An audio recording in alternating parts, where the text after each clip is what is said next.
Bueno, pues como decía que buenas tardes a todos y la verdad es que deciros que estoy muy contenta de poder compartir esta tarde con vosotros, daros las gracias por estar ahí escuchando, también a la organización. Y bueno, el tema que me ha tocado tratar con vosotros esta tarde, pues lo hemos titulado Los nuevos actores, sacubitril, valsartán, inhibidores de los SGLT2. Este es un tema que yo creo que es muy atractivo y novedoso y sobre todo porque yo creo que es un tema comentado casi a diario en los tiempos que corren entre los profesionales que están que abordan la insuficiencia cardíaca, por todas las novedades que hay respecto a ellos. Entonces, dicho esto, vamos a empezar. Y bueno, no puedo pasar la diapositiva, no sé si es que me la tenéis que pasar vosotros, que desde casa no puedo pasarla, ¿eh? Ahora, vale. Os aviso cuando tenga que pasar. Entonces, bueno, claro, todos sabemos, y además después de las charlas que han dado Fran y Amparo, pues la importancia que está teniendo la insuficiencia cardíaca por su amplia prevalencia y que está adquiriendo pues visos de pandemia.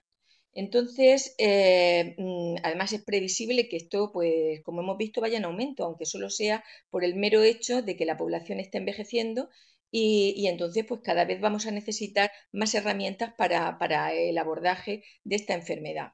Y los responsables de este tratamiento será un equipo multidisciplinar en el que tengamos que trabajar en conjunto, como ya hemos dicho, pues tanto los cardiólogos, los internistas, los enfermeros y los médicos de atención primaria.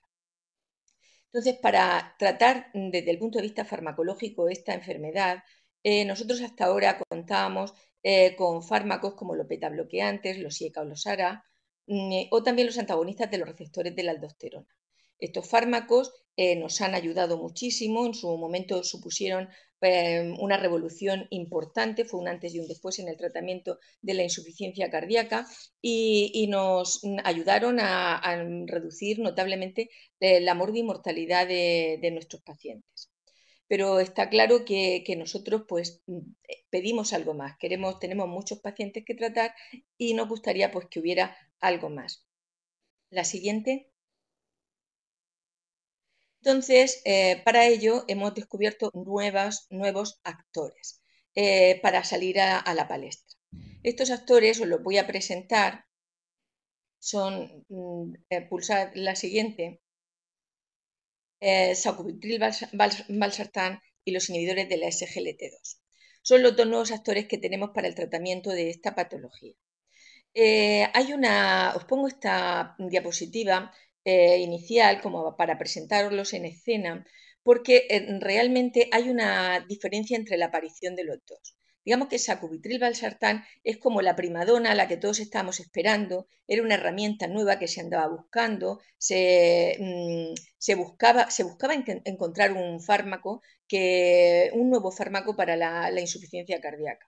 Y sin embargo, los ISGLT2 pues son como el espontáneo que ha saltado al ruedo y de pronto nos sorprende a todos porque es fantástico y maravilloso y entonces de pronto todos los medios de comunicación quieren saber más cosas de él y se inician montones de estudios para ver cuáles son todas, o sea, y cada vez van saliendo cosas más novedosas y cada vez van sorprendiendo más y entonces todo el mundo quiere hablar de ellos. Por lo tanto, tenemos aquí estos dos fármacos, vamos a intentar someramente, en muy poquito tiempo, van a ser unas pinceladas, pero vamos a intentar descubrir las características de cada uno de ellos. La siguiente, por favor. Vamos a empezar con el sacubitril valsartán. Entonces, como veis, se trata de un compuesto, está compuesto por dos moléculas. Por un lado tenemos el sacubitril y por otro lado el valsartán. Nos fijamos en la primera parte de la molécula, el sacubitril. Entonces, ¿qué función actúa en las rutas fisiológicas? Es un fármaco para actuar en las rutas fisiológicas bloqueando en un determinado punto. ¿Y qué es lo que hace? Pues es inhibir la neprilisina. Cuando se inhibe la neprilisina, lo que pasa es que aumentan los péptidos natriuréticos y también otros péptidos vasoactivos. Como consecuencia de ello, pues se producirá una vasodilatación y una diuresis osmótica.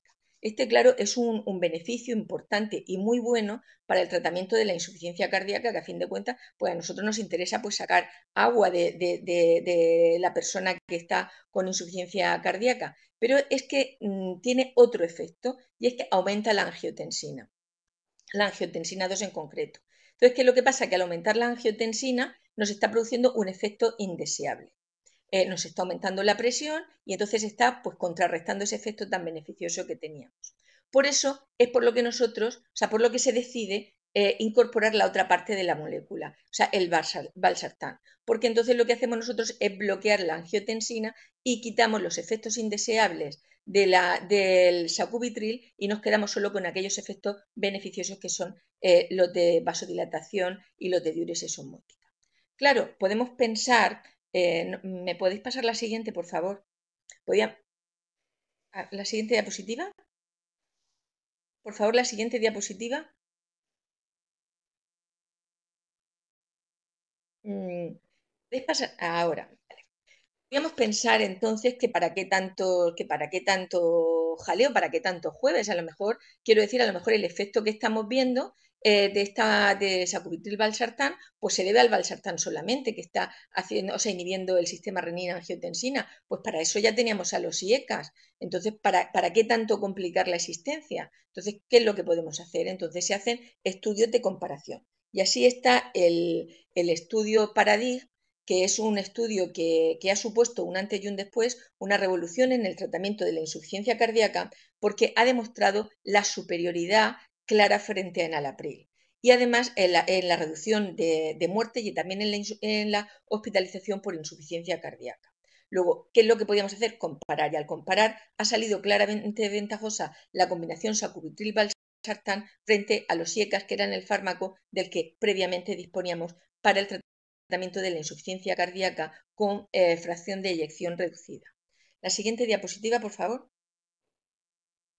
Pero es que además este beneficio del sacubitrilo valsartán frente al enalapril sucede de una manera muy precoz. Y estos beneficios son independientes de un montón de variables, o sea, independientes de la edad, del sexo, de la fracción de eyección de ventrículo izquierdo, de que el paciente sea diabético o no, de, bueno, de cómo esté la función renal, de los niveles de determinados marcadores biológicos, incluso independiente de la terapia inicial que tuviera ese propio paciente.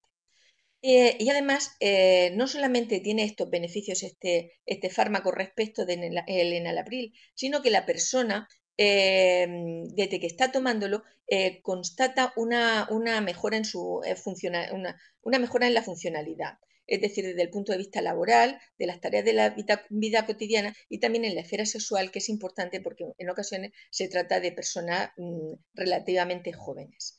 Esto a nosotros los pacientes, a los médicos de atención primaria nos lo cuentan con palabras muy claras. Dice, no, me siento muy bien, estoy con más fuerzas, estoy, o sea, parece mentira, pero puedo hacer más cosas en la casa, tengo ganas de incorporarme a mi trabajo porque veo que ya puedo. Entonces, quiero decir, esta mejora funcional nosotros la podemos constatar casi diariamente. Pero es que además estos fármacos tienen una serie de beneficios extracardíacos que también se han puesto de relieve, como en la mejora en el control glucémico y también pues, en la hiperpotasemia y en la insuficiencia renal. La siguiente, por favor.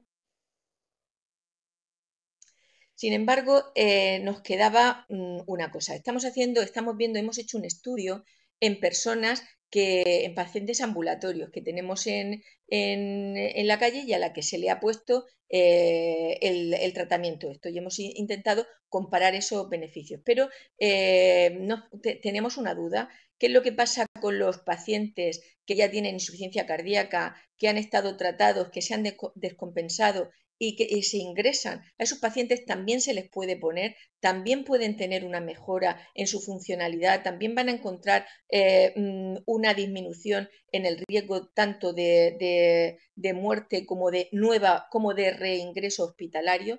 Y entonces para ello pues se hicieron nuevos estudios como el Pioneer o el estudio de Transition, que los dos pusieron de relieve las ventajas de estos fármacos o sea, y demostraron con evidencia que esto era así y que los pacientes, pues, en estos pacientes también disminuía el porcentaje de reingresos y las causas por causa cardiovascular. La siguiente, por favor. Estos fármacos, el sacubitril/valsartán, tienen una excelente tolerabilidad, como os he comentado, y la mejora clínica que también ya hemos visto. Pero además es que nosotros podemos también verlo, es decir, que nosotros podemos hacer controles y se puede ver como el control de NT-proBNP o de las troponinas, cómo lo mejora claramente, dándonos una idea de la comparativamente de la mejora que supone respecto a los fármacos utilizados anteriormente, como eran los IECAS. La siguiente. Siguiente, por favor.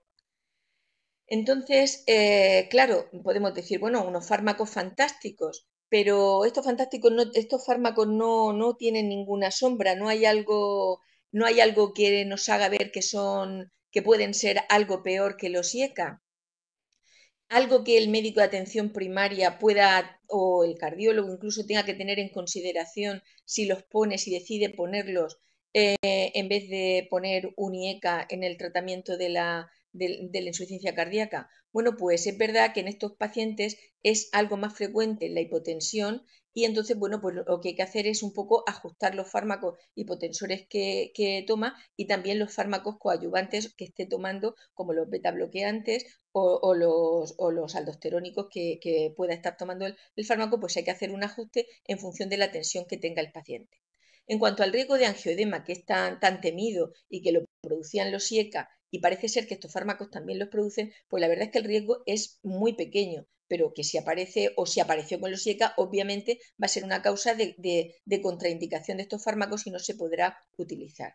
Y por último, quizá lo que más puede ponernos un poquito, o sea, a pensar si realmente hay que, o sea, decidirnos a utilizar este fármaco, puede ser su coste elevado.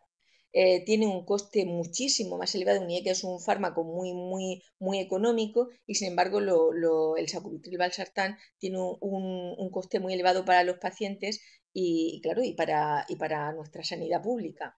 Sin embargo, parece ser quiero decir que hay que hacer un balance del paciente y si está recomendado en su uso, pues yo creo que no hay que dudar en utilizarlo.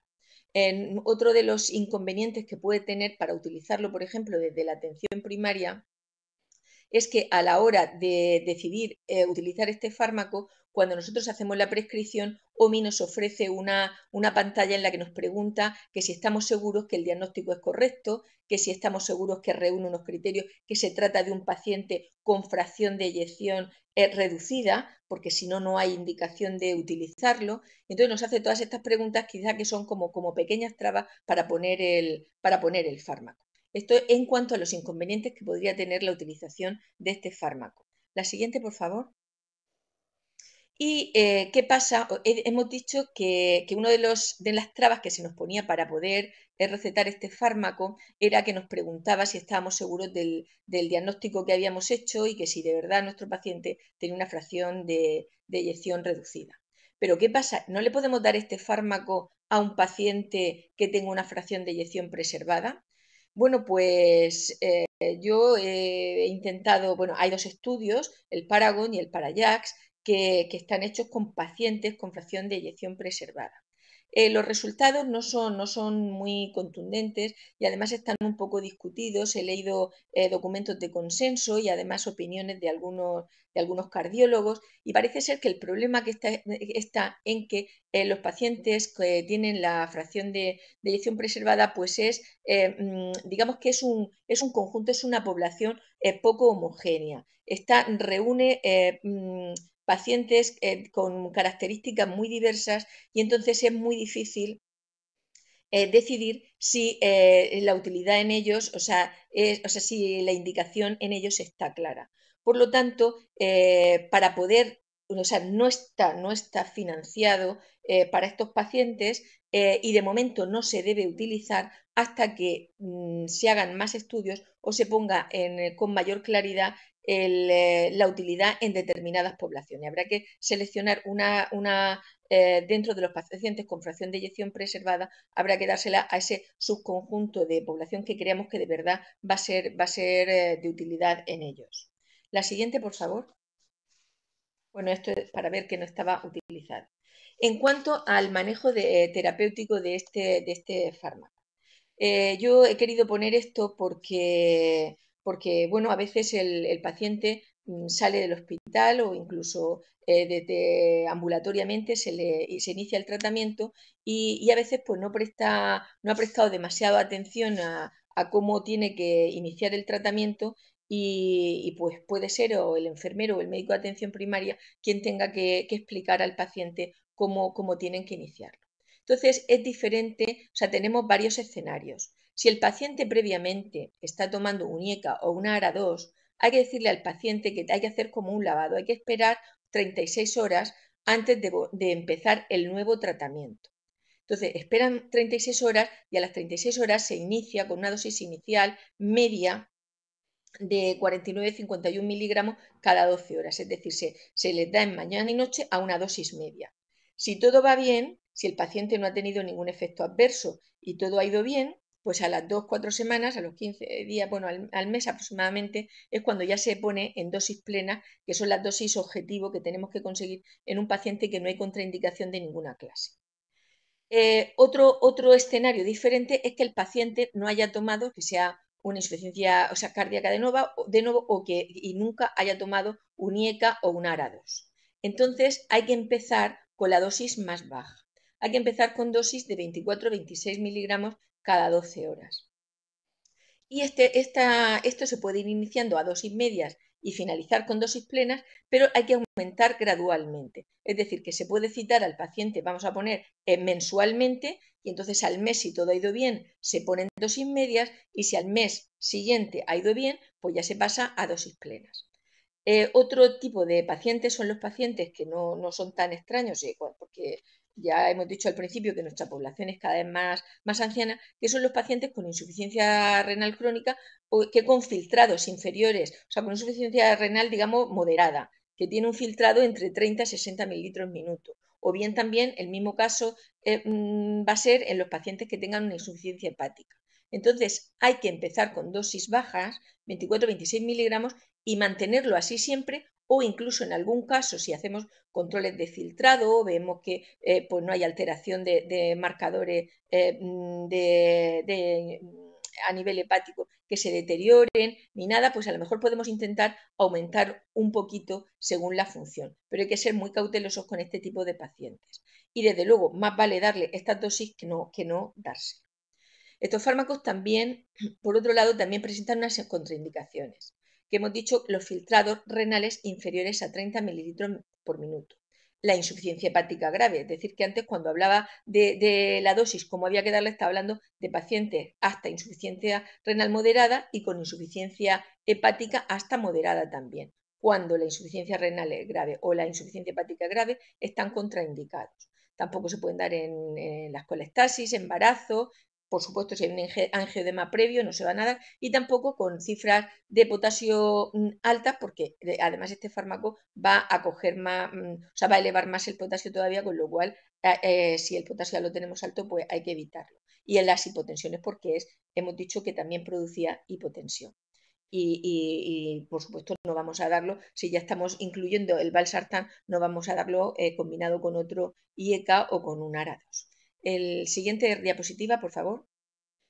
Pero, ¿qué es lo importante de estos fármacos y qué impacto global tienen en el paciente? Para mí, desde luego, esta es la diapositiva más importante de las que os he puesto. Quiero decir, os he presentado un fármaco nuevo que ya muy utilizado, por supuesto, a nivel de cardiología, a nivel de atención primaria. Yo creo que todavía es un poco desconocido y todavía lo miramos con cierta cautela los médicos de atención primaria, pero que yo he querido presentarlo someramente y dejar como recuerdo de este fármaco esta última diapositiva que creo que nos lo resume muy bien. Es un fármaco que mejora los síntomas del paciente. El paciente se va a sentir bien, pero es que además nos lo va a contar. Va a disminuir la progresión de la enfermedad, va a disminuir las hospitalizaciones del paciente por descompensación de insuficiencia cardíaca y además va a disminuir la muerte por causas cardiovasculares. Por lo tanto, yo creo que es un fármaco redondo y que hay que tenerlo muy, muy en cuenta. Una vez presentado a este primer actor, nuevo actor, pues ahora vamos a pasar a dar algunas otras pinceladas de nuestro segundo invitado esta tarde, que son los ISGLT2. Como os he dicho, aparecieron en escena de una manera un poco especial, porque eran fármacos que se sintetizaron y se buscaron especialmente para el tratamiento de la diabetes. Los médicos de atención primaria, que yo diría que somos los médicos que más tratamos la diabetes mellitus tipo 2, pues claro, estábamos muy familiarizados ya con este fármaco, con los ISGLT2, ya se nos presentaba. Yo recuerdo cuando empezaron, pues que en las recomendaciones de la ADA los ponían ahí como un nuevo fármaco, los presentaban como un fármaco que era como una puerta diferente para el tratamiento de la diabetes, pero siempre, ya digo, en contexto en el tratamiento para un fármaco para la diabetes. Aunque no se ha, todo se ha dicho de paso, hay que recordar siempre que la diabetes no hay que definirla como una enfermedad metabólica, sino como una enfermedad cardiovascular con consecuencias metabólicas. Y entonces se entiende muy bien el papel que pueden tener los ISGLT2 en la diabetes. Estos son fármacos que producen, o sea, que eliminan, lo que actúan es inhibiendo el cotransportador sodio-glucosa y entonces pues lo que hacen es echar azúcar y sodio por la orina, con lo cual favorecen la glucosuria y la natriuresis. Además, son fármacos que tienen un balance energético dan un balance energético muy, muy bueno y además pues, que se ha visto que producen protección renal. Siguiente diapositiva, por favor. Pero para poder ver por qué estamos hablando, estamos en una sesión, estamos hablando de insuficiencia cardíaca, por qué estamos aquí en unas charlas cardiovasculares y tienen tanta importancia estos fármacos, hay que ver cómo entraron, cómo salieron a la palestra, cómo salieron al ruedo. Pues bien, todo empezó con un fármaco, un antidiabético, la rosiglitazona, que hubo un estudio publicado en el New England por Nissen, en el que se vio que aumentaba las muertes por causas cardiovasculares en los pacientes que las estaban tomando.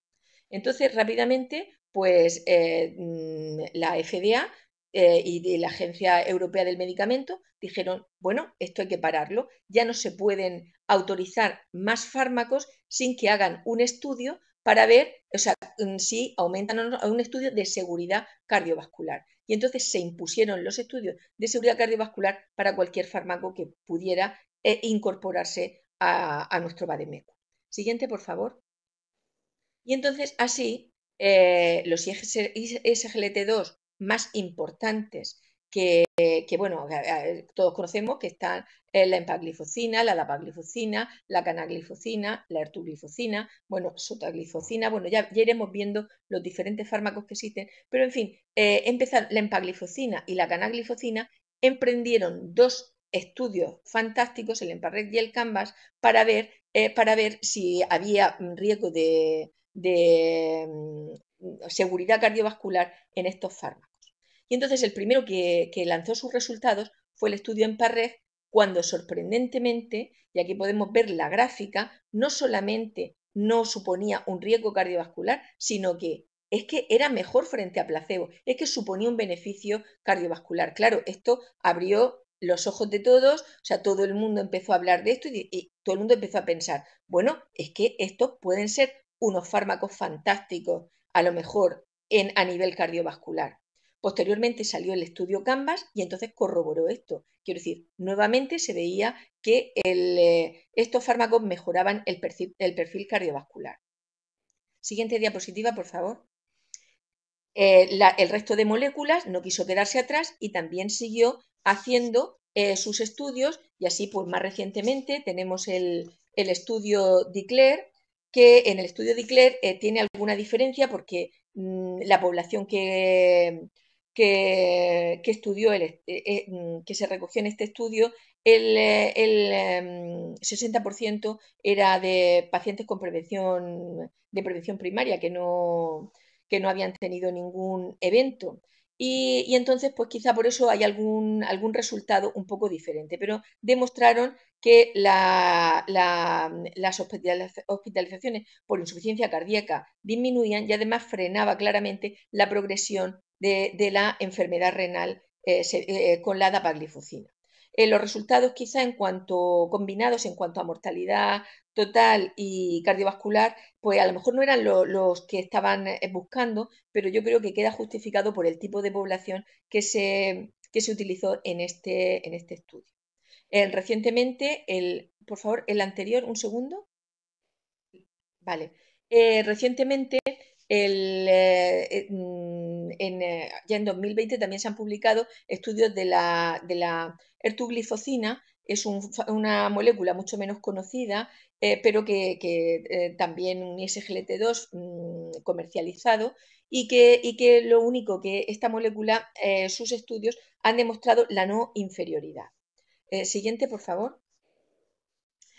Nos quedaba otras dudas pendientes y pensábamos, bueno, pensaban más allá de que estos fármacos están mejorando el riesgo de muerte cardiovascular y todo eso en pacientes diabéticos, pero ¿y qué pasa si a lo mejor no el paciente no es diabético? Y también tienen beneficios. Y entonces hicieron estudios de riesgo cardiovascular, o sea, de beneficio cardiovascular en pacientes que no eran diabéticos. Y entonces el estudio Emperor y el estudio DAP-HF, y en el que en ambos, resumidamente, se pudo ver que no solamente disminuyen el riesgo de muerte cardiovascular y de hospitalización en pacientes con fracciones de eyección reducida, sino que también están disminuidos los eventos adversos a nivel renal, es decir, que a nivel renal suponen una protección importante. Siguiente, por favor. Bueno, claro, todo esto ponía ahí, es un nuevo estándar, claro, quiere decir, parece que hemos descubierto un nuevo fármaco, una nueva manera de tratar la insuficiencia cardíaca. Bueno, no quería dejar de poner otra molécula, otro ISGLT2, este todavía no comercializado, que es un ISGLT2 dual porque actúa no solamente a nivel o sea, no es un ISGLT2, sino también ISGLT1. Es decir, no solo actúa a nivel renal, sino que actúa también a nivel intestinal. Entonces, estos fármacos se han presentado en el último congreso de cardiología americano y han demostrado, o sea, el objetivo primario lo han clavado porque han visto que se quedaba disminuido la muerte cardiovascular y las hospitalizaciones por insuficiencia cardíaca y también las visitas a urgencia, es decir, las descompensaciones por insuficiencia cardíaca. Ya han visto, lo han hecho en el estudio, tal como pone la diapositiva, es el estudio Soloist, y han visto que hay una disminución en un 33%. Pero fijaros que este beneficio se trataba de ver si aparecía en el periodo de más vulnerabilidad del paciente con insuficiencia cardíaca que se descompensaba. Y entonces se ve que este efecto de la sotaglifosina es un efecto muy precoz. Aparece en los primeros 28 días, ya se ve como en la gráfica cómo la línea del placebo va separándose ya de la sotaglifosina. Es decir, que es un efecto que aparece muy precozmente y yo creo que este fármaco va a tener que decir mucho en un futuro inmediato. Siguiente, por favor.